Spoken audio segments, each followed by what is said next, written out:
நாட்டுப்பற்றாளன் செய்திகள் வாசிப்பது வாசுலி தாமோதரன்.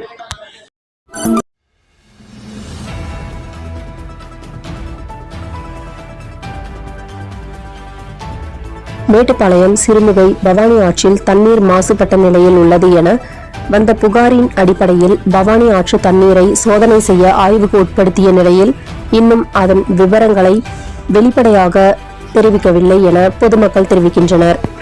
நாட்டிலேயே மற்ற மாநிலங்களை விட அதிகபட்சமாக குஜராத் மாநிலம் ராஜ்கோட்டில் 110 டிகிரி பாரன்ஹீட் வெப்பநிலை பதிவாகியுள்ளது.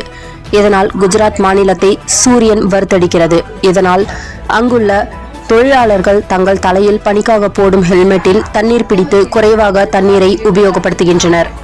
கடலூர் மாவட்டம் சிதம்பரம் அருகே கிளைமுழுக்குத்துறையில் நேற்று நடந்த மாஸ் நகர் திருவிழாவில் மாசி மக தீர்த்தவாரிக்கு வந்த ஸ்ரீ முஷ்ணம் பூவராக சுவாமிக்கு முஸ்லிம்கள் சீர்வரிசையுடன் பட்டு சாத்தி மத நல்லிணக்கத்திற்கு எடுத்துக்காட்டாக வரவேற்பு கொடுத்தனர்.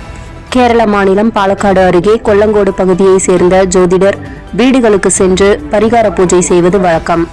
கேரளாவில் வீட்டில் பரிகார பூஜை நடத்த வரும்படி அழைத்த பெண்ணை நம்பி சென்ற ஜோதிடரை அடித்து உதைத்து நிர்வாணமாக்கி ஆபாச படப்பிடித்து 20 லட்சம் ரூபாய் கேட்டு மிரட்டிய இருவரை போலீசார் கைது செய்தனர்.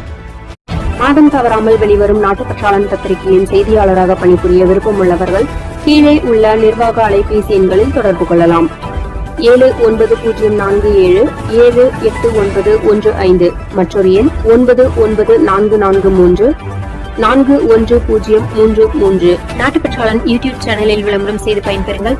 நமது நாட்டுப்பற்றாளன் செய்திகளை அறிந்து கொள்ள யூடியூப் சேனலை சப்ஸ்கிரைப் செய்யுங்கள்.